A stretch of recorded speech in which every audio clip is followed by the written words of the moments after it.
Good morning students. आज की class में हम बात करेंगे उन महत्वपूर्ण बिंदुओं की जिनमें जैसे कि हमने 2 टॉपिकों पे चर्चा की और उन टॉपिक्स को हमने कंप्लीट कर लिया है, लेकिन हमें जैसे ही शॉर्ट क्वेश्चंस भी हल करने होते हैं पेपर में, तो उन शॉर्ट क्वेश्चंस के लिए एक बार जो है लेसन का हम रिव्यू देख लेते हैं थोड़ा सा, जिसमें हम जो है उन महत्वपूर्ण बिंदुओं पर चर्चा करेंगे जो आपको आगे सहायक होंगे उन छोटे छोटे क्वेश्चंस को हल करने में। तो जो 16वीं शताब्दी का जो समय था उसमें हमें पता ही है, एक तो मुगल वंश की स्थापना हुई थी और दूसरा जो है विभिन्न यूरोपीय जातियों का भारत में आगमन हुआ था। तो ये 2 महत्वपूर्ण घटनाएं जो है 16वीं सदी के समय की महत्वपूर्ण घटनाएं मानी जाती है, यूरोपियों का आगमन और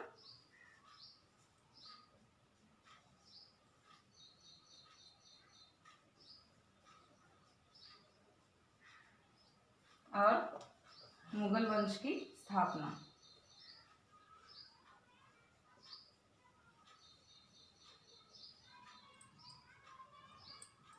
तो स्टूडेंट्स, ये 2 मुख्य घटनाएं हैं जो कि 16वीं सदी के इतिहास में महत्वपूर्ण स्थान रखती हैं।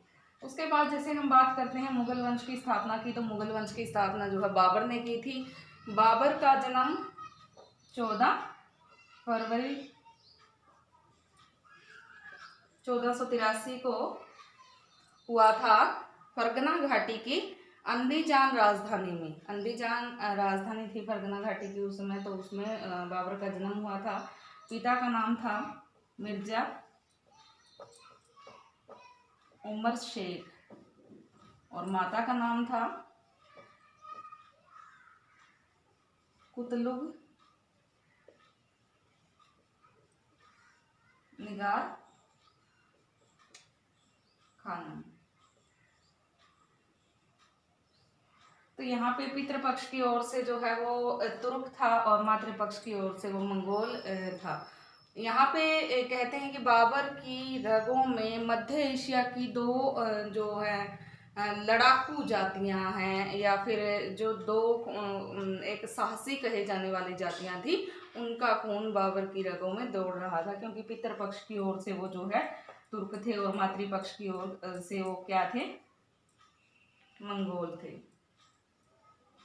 क्योंकि मंगोल नेता चंगेज खान की वंशज थी कुतलुग निगार खानम, और जो है ये तुर्क नेता की जो है संतान इनके पिता थे। तो इस प्रकार से मध्य एशिया की जो है 2 महान जातियों का खून जो है बाबर की रगों में दौड़ रहा था, और जिसके कारण से बाबर जो है बचपन से ही साहसी पराक्रमी रहा है और एक अच्छे योद्धा के सारे ही गुण जो है बाबर में थे।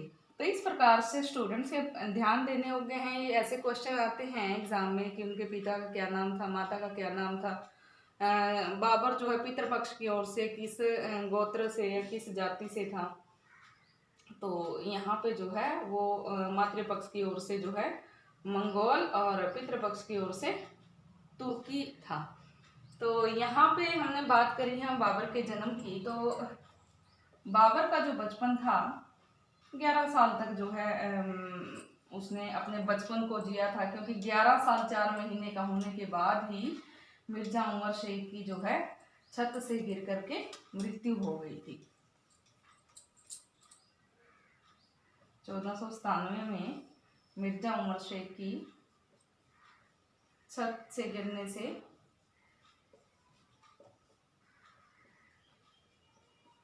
मृत्यु हो गई। तो यहाँ पे छत से गिरने से मृत्यु हो गई जब वो जो है कबूतरों को दाना डाल रहे थे। कबूतरों को दाना डालने के शौकीन थे, छत के छज्जे पे खड़े होके वो कबूतरों को दाना डाल रहे थे, और वहाँ से गिरने से जो है 1497 में मिर्जा उमर शेख की जो है मृत्यु हो गई। और यहाँ पे परिवार की सारी जिम्मेदारियों का भार जो है बाबर के कंधों पे आ पड़ा। यहाँ पे बाबर जो है छोटी सी उम्र से ही परिवार की जिम्मेदारियों तले दब गया, और यहाँ पे 12 साल की उम्र में ही बाबर को राजा बना दिया गया। तो यहाँ पे इतनी छोटी सी उम्र में राजा वो बन गया। तो इसके विषय में जो है वो बाबरनामा एक ग्रंथ है, बाबरनामा। बाबर ने तुझके बाबरी नाम से इस ग्रंथ को लिखा है, तुझके बाबरी। तुझके बाबरी जो है तुर्की भाषा में लिखा गया है। चगताई तुर्की जो उनकी भाषा थी उसमें लिखा गया, ये महत्वपूर्ण ग्रंथ है।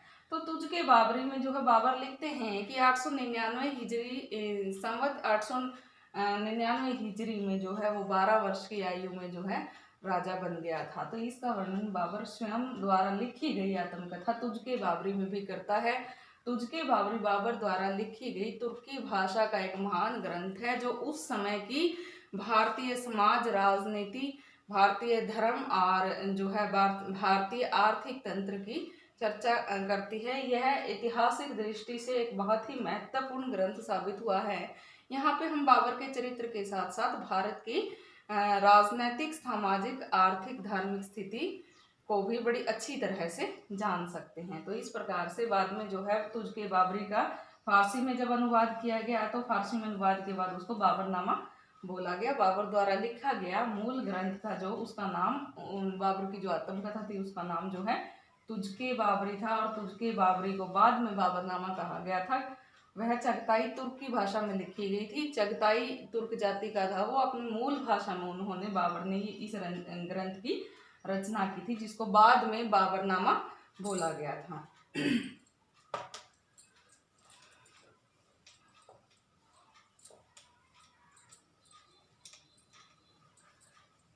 तो अब हम बात करते हैं कि जैसे कि 8 जून 1494 को वो फरगना घाटी का शासक बना था बाबर।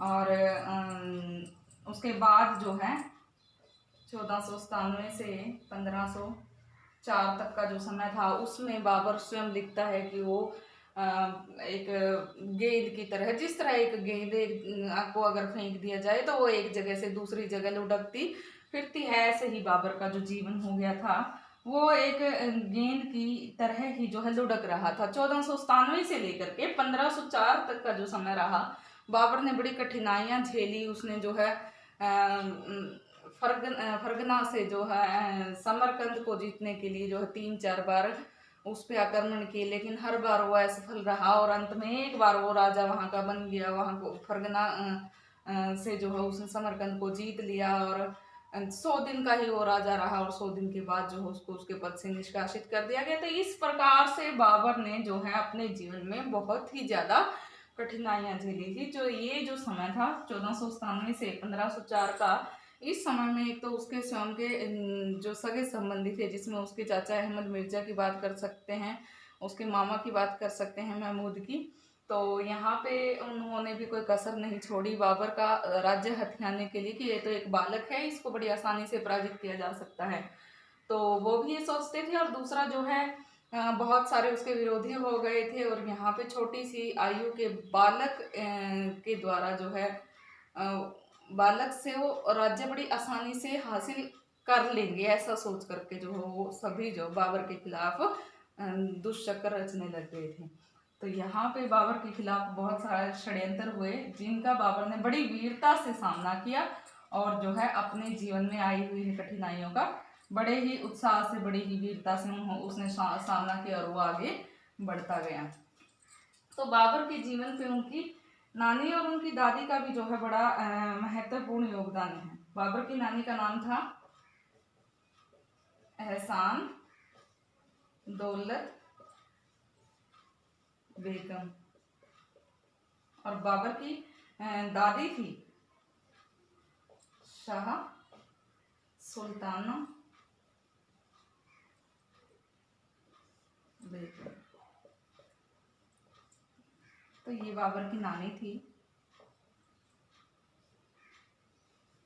और ये बाबर की दादी थी। तो बाबर की दादी को स्टूडेंट्स एहसान दौलत बेगम एक बड़ी जो है खुले विचारों वाली महिला थी। उसने बाबर में जो है उत्साहवर्धन करने में बहुत ही महत्वपूर्ण योगदान दिया। बचपन में ही वो उसको वीरता से परिपूर्ण जो है किस्से सुनाती थी और ये कहती थी कि देखो किस तरह से जो है मंगोल जो सरदार था चंगेज खान, उसकी वीरता के किस्से सुना करके उसने जो है बाबर को वीरता से, उत्साह से भर दिया था। तो यहाँ पे उसकी दादी शाह सुल्ताना बेगम भी इसी तरह एक जो है ओजस्वी चरित्र की धनी महिला थी और उसने भी जो है बाबर को उत्साही और जो एक वीर बनाने में जो है अपना पूरा योगदान दिया। उसकी नानी और उनकी दादी दोनों ही ऐसे जो है महिलाओं की चर्चा हम इसीलिए कर रहे हैं क्योंकि इन्होंने बाबर के चरित्र को उभारने में काफी महत्वपूर्ण योगदान दिया। यहाँ पे क्योंकि बाबर बचपन में ही राजा बन गया था, तो उसमें एक अच्छे सैनिक के गुण कहाँ से आए? एक अच्छे सैनिक के गुण उसमें परिवार से ही आए थे। और वो परिवार में जो है पिता की मृत्यु जैसे छोटी उम्र में ही हो गई थी। तो यहाँ पे जो है उसकी नानी ने मंगोल नेता जो चंगेज खान था, जो एक लड़ाकू नेता भी कहा जा सकता है, और उसकी वीरता के चर्चे दूर दूर तक थे, तो उसने जो है उसमें जो है वीरता के सारे गुण डाले और यहाँ पे उसकी दादी ने भी उसमें योगदान दिया। तो इस प्रकार से बाबर के जीवन पे बाबर की नानी और बाबर की दादी के विचारों का बड़ा प्रभाव था, जिसके कारण उस एक अच्छे योद्धा के गुण जो है बाबर में आए। अगला जो पॉइंट है वो है जैसे कि हमें पता ही है कि 1504 में बाबर फिर काबुल का बादशाह बन गया और 1526 तक उसने जो है काबुल का बादशाह बनने के बाद फिर कंधार को जीतने की कोशिश की और कई सारे छोटे छोटे अभियान जो है कंधार और अपने आसपास के क्षेत्रों पे किए। उसके बाद जो है 1519 से लेकर के 1526 का जो समय था, 1519 से 1526 का जो समय था, इसमें जो है बाबर ने भारत की ओर देखा। क्योंकि बाबर ने भारत की ओर क्यों देखा, हमने पढ़ा ही है कि उत्तर भारत और दक्षिण भारत टुकड़ों में बटा हुआ था, क्षेत्रीय राजा थे, क्षेत्रों में बटा हुआ था, छोटे छोटे क्षेत्रों के अलग अलग राजा थे। ये नहीं था कि पूरे भारतवर्ष का एक ही राजा हो और वहाँ पे जो है वो जागीरों के रूप में बटा हो, लेकिन वो क्षेत्रों के रूप में बटा हुआ था और क्षेत्रियों के अपने अपने छोटे छोटे अलग अलग राजा थे। कहीं पे कोई राजपूत शासक शासन कर रहा था, कहीं पे कोई अफगान शासक शासन कर रहा था। तो ऐसे ही जो है भारत में उत्तर भारत और दक्षिण भारत के जो राज्य थे वो क्षेत्रों के रूप में बटे हुए थे। तो यहाँ पे 1519 में बाबर ने जैसे कि पहला अभियान किया। ये पहला अभियान उसने जो है भारत में भारत के राज्यों का आपस में क्षेत्रों में बटे होना था और इस तरह से उन टुकड़ों को देख करके ही जो है बाबर भारत में आया था। यहाँ पे वो चाहता भी था कि हिंदूशाही लोग शासन कर रहे हैं, यहाँ पे इस्लाम का शासन होना चाहिए, इस्लाम धर्म के लोग होने चाहिए, उनकी संख्या ज़्यादा होनी चाहिए। उसका प्रचार के लिए भी वो आया था। और यहाँ पे जो है हमने देखा कि पूरा जीवन बाबर गिरते पड़ते ऐसे ही पूरा जीवन उसने काफ़ी सारी मुसीबतें झेली थी, काफ़ी सारी कठिनाइयों को सहन किया था। तो यहाँ पे बाबर को धन की भी जरूरत थी, एक अच्छे साम्राज्य के निर्माण के लिए, अपनी महत्वाकांक्षा को शांत करने के लिए, जिसके कारण भी वो यहाँ पे आया था। तो ये मुख्य कारण यही थे और भी बहुत सारे रीजन रहे थे छोटे छोटे, जिनके कारण जो है बाबर ने भारत पे आक्रमण करने की सोची। तो यहाँ पे बात हम कर रहे हैं 1519 से 1526 में जो है बाबर ने जो भारत पे अभियान किए थे उनकी चर्चा हम यहाँ पे करेंगे। तो 1519 में जब उसने पहला अभियान भारत पे किया तो सीमावर्ती प्रदेश लगते थे बाजौर और भेरा। ये बाजौर और भेरा जो दो सीमावर्ती प्रदेश लगते थे, तो उनमें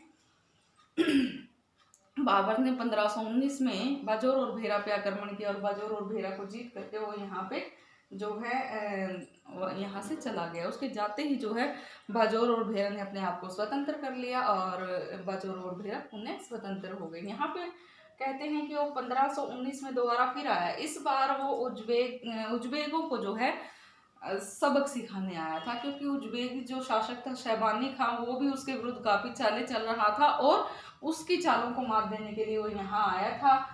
लेकिन फिर जो है उसको जैसे ही पता चला कि काबुल में जो है विद्रोह हो गया है और वो वापस यहाँ से खाली हाथ चला गया, तो फिर वो 1520 में दोबारा आया। उसने बाजौर और भेरा को दोबारा जीता और यहाँ पे वो सियालकोट पंजाब की एक रियासत थी उसको भी जीत करके जो है वो वापस चला गया। तो यहाँ पे जो है वो फिर 1522 तक उसने जो है वहाँ पे अफगानी शासक और उज्बेक शासकों के आक्रमण को पूर्ण रूप से जो है दबा करके भारत की ओर देखने की सोची और 1522 तक जो है उन आक्रमणकारियों के साथ उसने काफ़ी वीरता से उनका सामना किया और उनको पूरी तरह से उनके आक्रमणों से अपने आप को मुक्त कर लिया। अब बाबर के पास जो है एक ही काम था कि वो भारत में विभिन्न क्षेत्रों को वो जीतना चाहता था। तो इस प्रकार से 1524 में फिर आया वो भारत में और बाबर ने यहाँ पे लाहौर को जीता। यहाँ पे बाबर ने लाहौर को जीत लिया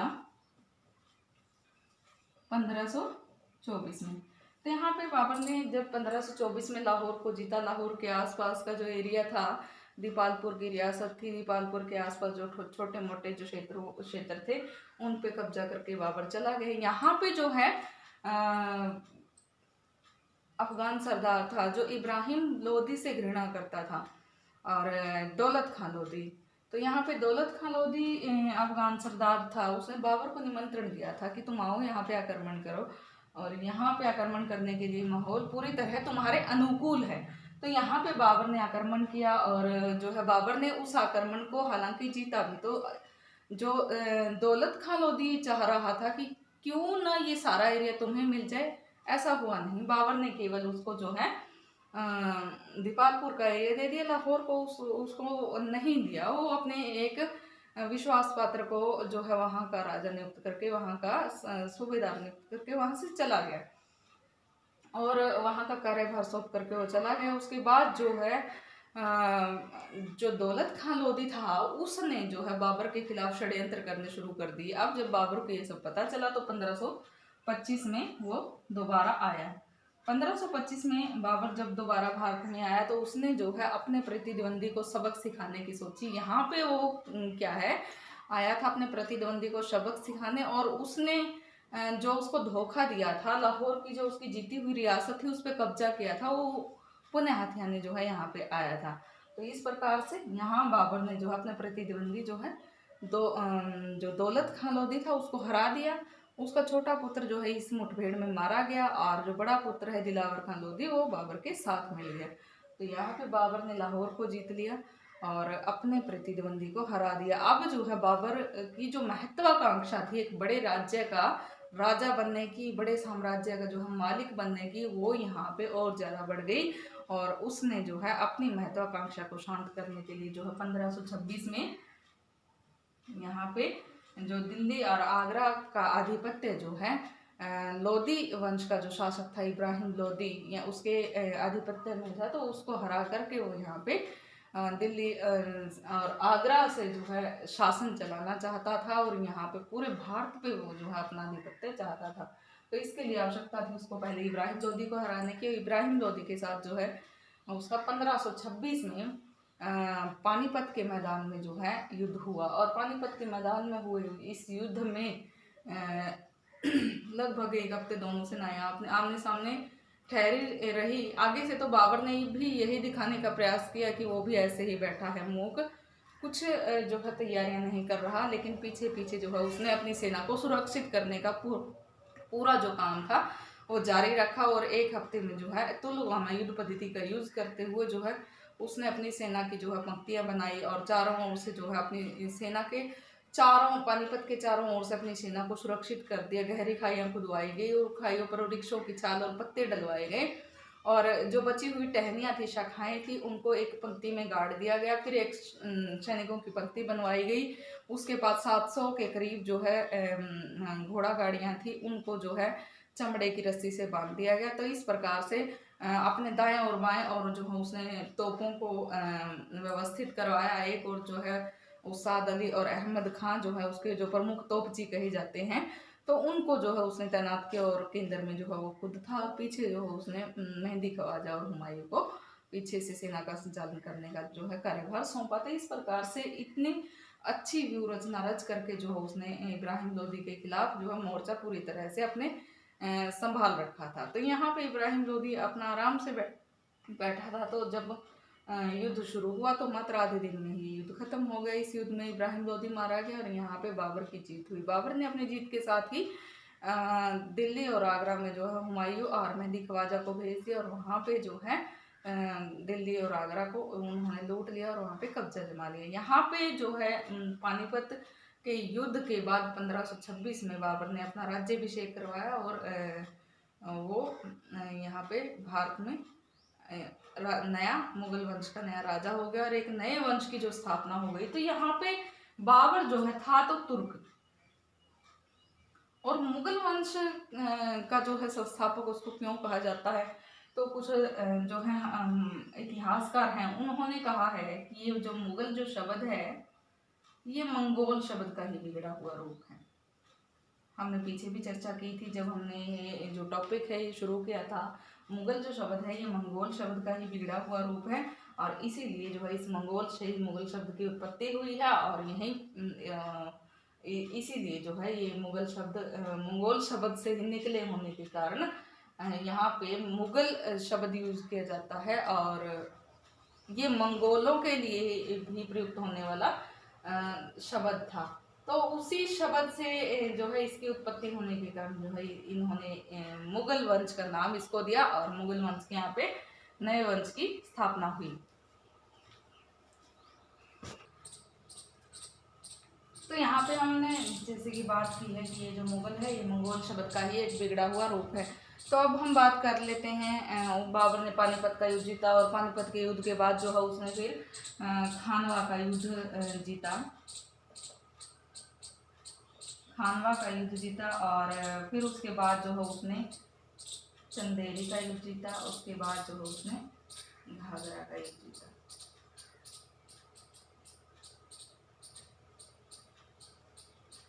सबसे पहले जब उसने पानीपत का युद्ध जीता 1526 में, तो यहाँ पे उसके सामने बहुत सारी कठिनाइयाँ थी। नया राजा वो बना था, यहाँ पे उसने जो है खुले हाथों से प्रजा में धन लुटाया, अपने सैनिकों को जो है खुले हाथ से दान दिया और राजकोष पूरा खाली कर दिया। तो खाली राजकोष उसके सामने सबसे बड़ी समस्या थी। दूसरा, राजपूतों के संरक्षण में राणा सांगा उस समय की राजपूत शक्ति कही जाती थी, और राणा सांगा के संरक्षण में बहुत सारे राजपूत इकट्ठे हो गए थे, और वो जो है अब बाबर के खिलाफ खड़े हो गए थे, और बाबर के खिलाफ जो है वो एकत्रित हो गए थे, एकजुट हो गए थे। उनकी शक्ति को दबाना बाबर के लिए बहुत आवश्यक था यदि वो भारत में राज करना चाहता था। तो इसके लिए जो है उसने राणा सांगा और उसके जो भी सहायक थे, सहयोगी थे, जो भी उसके मित्र थे, उनको हराना आवश्यक था। तो 1527 में जो है उसने खानवा नामक जगह पे राणा सांगा और उसके सहयोगी के साथ युद्ध किया, जिसमें जो है राणा सांगा हार गया, और यहाँ पे बाबर की विजय हुई। और यहाँ पे उसके बाद जो है उसने मेदिनी राय के साथ ये युद्ध लड़ा था। मेदिनी राय भी एक राजपूत शासक था, और मेदिनी राय जो है राणा सांगा का एक अच्छा मित्र था। उसके साथ लड़े गए युद्ध में भी जो है बाबर ने बड़ी कूटनीतिज्ञता दिखाई, और यहाँ पे चंदेरी का युद्ध भी बाबर ने जीत लिया।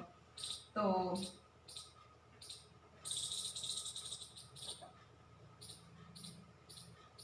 यहाँ पे अब बाबर की बात करते हैं घाघरा के युद्ध की। 1529 में बाबर ने घाघरा का जो युद्ध था वो लड़ा, और घाघरा के युद्ध में जो है 1529 में बाबर ने इब्राहिम लोदी के भाई महमूद खां के साथ ये युद्ध हुआ था, जिसमें महमूद खां का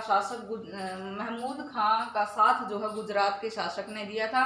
गुजरात के शासक को भी जो है यहाँ पे हरा दिया था बाबर ने, और महमूद खां को बंगाल बिहार से खदेड़ करके जो है दूर भगा दिया था। तो यहाँ पे अफगान शक्ति को भी एक बार फिर से उसने पुनः दबा दिया, और राजपूत शक्ति को भी पूरी तरह से यहाँ पे उसने तहस नहस कर दिया। तो यहाँ पे अपने 4 साल के शासन के दौरान 26 दिसंबर 1530 को बाबर की मृत्यु हो गई। 26 दिसंबर 1530 को मृत्यु होने के बाद जो है बाबर जैसे कि कह के ही गया था कि मेरी मृत्यु के बाद तुम अपने भाइयों के साथ सौहार्दता का व्यवहार करना। हुमायूं को वो ये कह के गया था, और यहाँ पे हुमायूं ने जो अपने पिता की बात रखी और अपने भाइयों में अपने साम्राज्य का बंटवारा किया। हुमायूं के बारे में बात करें तो 1508 में हुमायूं का जन्म हुआ था, और यहाँ पे बाबर ने उसकी शिक्षा के लिए उचित प्रबंधन किया। उसको जो है अरबी, तुर्की, फारसी का भाषाओं का बड़ा अच्छा वो ज्ञाता था। किताबें पढ़ने का वो बचपन से ही शौकीन था, और अंत में जब उसकी मृत्यु हुई थी तब भी जो है वो पुस्तकालय की सीढ़ियों से गिर के ही उसकी मृत्यु हुई थी। तो यहाँ पे 1508 में जन्मे जो है हुमायूं और 3 अन्य भाइयों के साथ जो है उसका बचपन बड़े आराम से बीता। उसको सैनिक शिक्षा भी दी गई। यहाँ पे उसने अपनी सैनिक वीरता का परिचय दिया था पानीपत के युद्ध में और खानवा के युद्ध में, जिससे खुश होकर जो है बाबर ने हुमायूं को बदख्शां, हिसार, फिरोजा की जागीरें हुमायूं को दे दी थी। तो यहाँ पे बाबर की मृत्यु के बाद हुमायूं ने अपने साम्राज्य का बंटवारा अपने भाइयों में समान रूप से किया, और वो जो है एक नया शासक भारत को मुगल वंश का मिला। तो नए शासक के रूप में हुमायूं के सामने काफ़ी सारी चुनौतियां थी, जिसमें जो है उसका चरित्र दुर्बल उसके सामने सबसे मुख्य कठिनाई रहा, क्योंकि दुर्बल चरित्र, कोई भी राजा है उसके चरित्र के हिसाब से ही आम जनता जो है व्यवहार करती है, उसका आदर करती है और यही देखती है कि उसका चरित्र कैसा है। तो चरित्र में चरित्र के रूप में एक कमजोर राजा वो साबित हुआ। क्यों साबित हुआ? क्योंकि जो भी उच्च अधिकारी होते हैं वो यही देखते हैं कि उसका राजा कितने अच्छे चरित्र का धनी है, क्या उसका स्वयं पे नियंत्रण है। यदि किसी व्यक्ति का स्वयं पे ही नियंत्रण नहीं है तो वो दूसरे पे नियंत्रण क्या करेगा। तो यहाँ पे राज परिवार में जो भी उसके उच्च अधिकारी थे वह यही देख रहे थे कि नशों में लीन रहने वाला है ये व्यक्ति है, तो कमजोर जो चरित्र है उसका, चाहे वो नशों में लीन रहने वाला था, चाहे वो विलासी था, अफीम का आदि था, शराब का आदि था, इतना ज़्यादा आदि था कि वो पी करके जो है चल नहीं पाता था, इतनी ज़्यादा वो पी लेता था, इतनी ज़्यादा अफीम का वो सेवन कर लेता था कि वो जो है सही से अपने पाँव पे वो चल भी नहीं पाता था, उसको कोई होश नहीं रहता था। इसके विपरीत यदि बाबर के चरित्र की हम बात करें तो बाबर अफीम खाता था लेकिन आदी नहीं था उसका, और जो बाबर शराब भी पीता था लेकिन वो शराब का भी आदी नहीं था, कभी भी उसने अपने आप को हावी नहीं होने दिया। और यहाँ पे यही वजह थी कि बाबर एक अच्छा नेतृत्व करता, अच्छा सैनिक, अच्छा योद्धा और अच्छा वीर जो है पूरी जनता के सामने, पूरी प्रजा के सामने रहा और प्रजा के लिए वो एक दयालु शासक भी साबित हुआ, जिसके कारण प्रजा ने उसको शाकलंदर की उपाधि दी थी। और जो है उसने भारत में राजा बनने के साथ ही बादशाह की उपाधि भी धारण कर ली थी। तो यहाँ पे मुगल राजाओं को बादशाह या बादशाह, बाबर ने जो उपाधियां धारण की बादशाह की, तो वो आगे चल के सभी जो मुगल बादशाह थे वो बादशाह या बादशाह ही कहलाते थे। तो यहाँ पे हम बात कर रहे हैं हुमायूं की। हुमायूं एक दुर्बल चरित्र का धनी था, लेकिन फिर भी जो है उसने पूरा जो अपना जीवन काल था उसमें पूरे समय वो युद्धों में ही रत रहा। हालांकि उसने जो है छोटे छोटे अभियान किए, जैसे कि चुनार का प्रथम घेरा किया उसने, या फिर कलिंजर पे अभियान किया उसने, और गुजरात के शासक पे आक्रमण किया, उसके साथ उस मुठभेड़ में कई दिनों वो उलझा रहा। उसके बाद चुनार का दूसरा घेरा किया, शेर खान के साथ जो है उसके आपसी संघर्ष रहे, और शेर खान के साथ जो है उसने चौसा का युद्ध लड़ा। चौसा के युद्ध में जो है वो अपनी जान बचा करके भागा, और यहाँ पे निजाम नामक एक व्यक्ति ने जो है उसका साथ दिया था। तो निजाम भिश्ती था, एक भिश्ती होता है किश्ती चलाने वाला, नाव चलाने वाला व्यक्ति, तो निजाम भिश्ती था। निजाम नाम के व्यक्ति ने जो है उसकी जान बचाई थी, उसको गंगा नदी पार करवाई थी अपनी नाव में बैठा करके। तो इस प्रकार से यहाँ पे निजाम ने उसकी जान बचाई, तो बदले में हुमायूं ने उसको जो है वचन दिया कि वो उसको एक दिन का राजा बनाएगा, और उसने किया भी। उसने निजाम को एक दिन का राजा बनाया, और एक दिन का जब राजा निजाम नाम भिश्ती बना था तो उसने जो है चमड़े के सिक्के चलाए थे, चमड़े के सिक्के चलाए थे, और इसीलिए जो है लोग उसको याद करते हैं कि एक दिन का राजा बनने पे निजाम भिश्ती ने चमड़े के सिक्के चलाए थे। तो ये बात भी ध्यान देने योग्य है स्टूडेंट्स।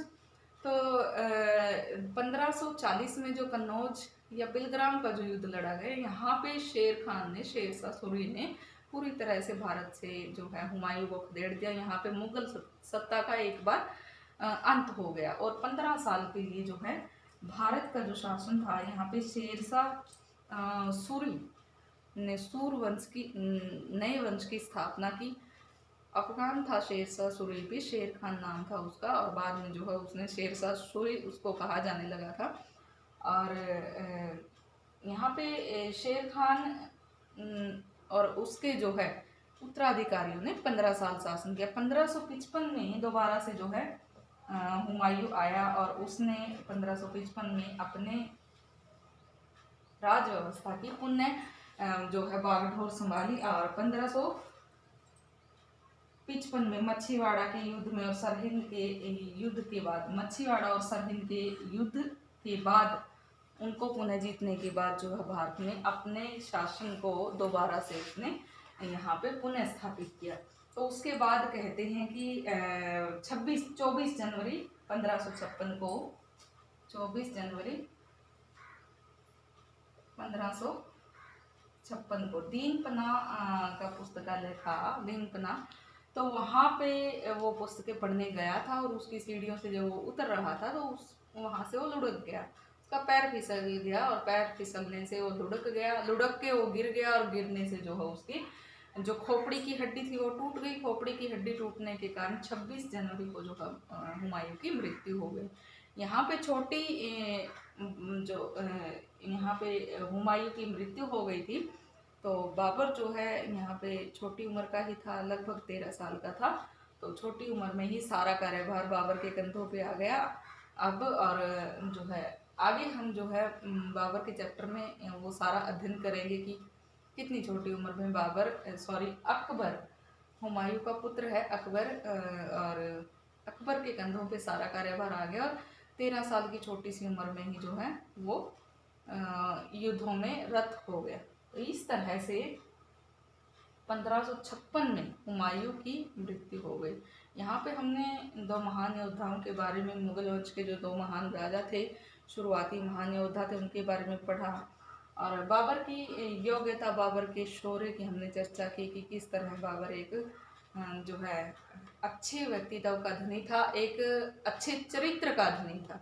और यहाँ पे हुमायूं के लड़खड़ाते जीवन की हमने चर्चा की कि किस तरह पूरी उम्र वो लड़खड़ाता रहा, अपने जो है काबिलियत में कमी होने के कारण, अपने आप पे उसका नियंत्रण ना होने के कारण।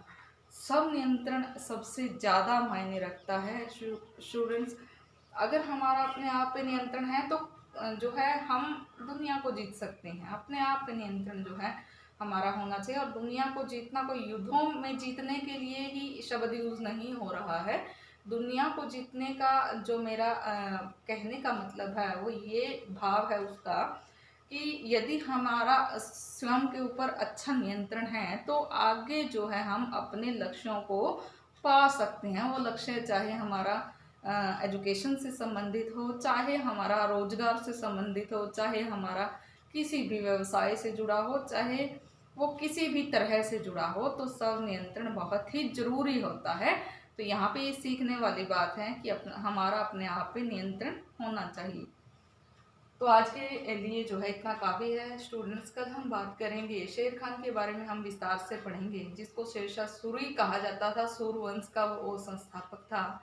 तो हम उसके बारे में जो है शेरशाह सूरी के बारे में विस्तार से चर्चा करेंगे। तो आज हमने जो महत्वपूर्ण बिंदुओं की जो चर्चा की है उसको आप पढ़ेंगे, डिटेल से पढ़ेंगे, और जो है पूरा लेसन आपका कवर हो जाएगा। शॉर्ट जो क्वेश्चन है आपके वो पूरी तरह कवर हो जाएंगे, और साथ के साथ यदि वो कवर होंगे तो आपके जो 16 मार्क्स का जो काम है वो तो होगा ही होगा। आपको ये कॉम्पिटिटिव एग्जाम में भी जो है काम आएंगे, आगे यूज़ होंगे।